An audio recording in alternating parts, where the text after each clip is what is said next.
Hey guys, আসসালামু আলাইকুম। আশা করি সবাই ভালো আছেন। তাই তো আমি একটি ব্লগ নিয়ে চলে আসছি। আজকে খাবো আমরা ডিমের রেসিপি। আজকে নতুন আইটেম নিয়ে ডিমের রেসিপি খাবো। চলো আমরা দেখি। সো গাইস, আমরা আসছি আজকে ডিমের রেসিপি খেতে। আমরা এখন ডিম সিদ্ধ দিয়ে পেয়েছি।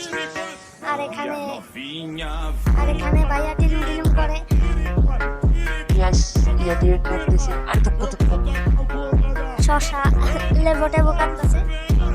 আমরা এখন আজকে ডিমের রেসিপি খাবো। হালকা মেঘের ভিতরে বৃষ্টি, থুকু থুকু বৃষ্টির ভিতরে। আর এখানে কুবাকুবি ফুসাউজি চলতেছে। এত ডিম সিদ্ধ হয়ে গিয়েছে। আর এখানে হচ্ছে মাকাসাকা করতেছে। মাকাসাকা করার পর আমরা ঠান্ডা পড়া বৃষ্টির ভিতরে বৃষ্টি সব আমরা উপর দিয়ে আসছে। আমরা রাস্তায় অনেক পানি। ঠান্ডা পড়া বৃষ্টির ভিতরে আমরা মাখামাখি করতেছি। মাখামাখি করার পর ডিম দিয়ে এখন ছিলবো।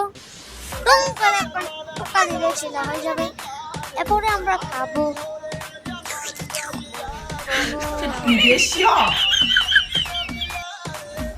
আমরা ফান করতেছি, কেউ লুলটুল ফেলাই না। এতে আমরা রান্নার পর এপিসোডে আজকে ব্যস্ত করি।